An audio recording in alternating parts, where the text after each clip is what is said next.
જય માતાજી મિત્રો, કેમ છો?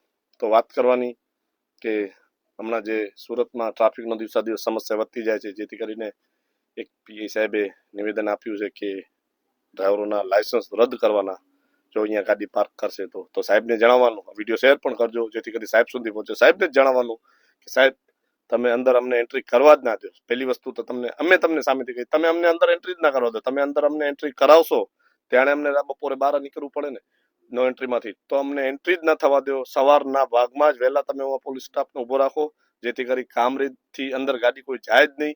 તમે અમને જ સ્ટોપ કરાવી દો અથવા આગળની ગાડી જતી હોય તો એ નીકળી જાય બરાબર. અને અમારી સુરતની ગાડીઓ અમે આવતા હોઈએ તો અમને સુરતની અંદર એન્ટ્રી જ ન થવા દો. કામરેજથી જ અમને સીધા કાઢી નાખો જેથી કરીને તમારા માટે આ સમસ્યા ઊભી ન થાય ટ્રાફિકની.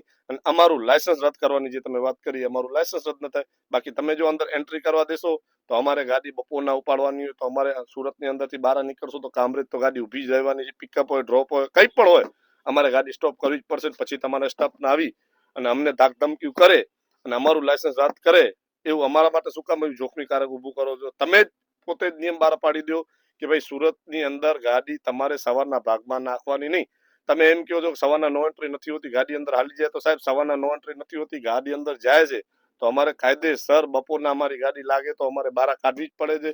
અને કામરેજનો પિકઅપ હોય છે તો અમારે કામરેજ પિકઅપ લેવા માટે ગાડી ત્યાં ઊભી જ રાખવી પડે છે. અને પછી તમે જો કાયદેસર અમારી પર કાર્યવાહી કરવા જાશો તો અમારા ડ્રાઈવરો ઉપર કહેવાય ને કે અત્યાચાર છે.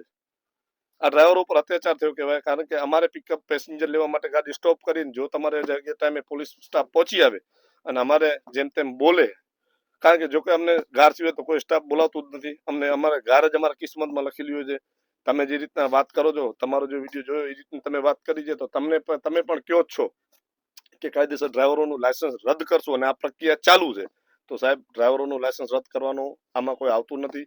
આ તમે જે વાત નિયમ કાઢ્યો છે તદ્દન નિયમ ખોટો છે. તમે જ અંદર ના પાડી દો કે સવારના ગાડી અંદર નાખતા નહીં તો અમને બપોરના 12 કાઢવાની આવે નહીં.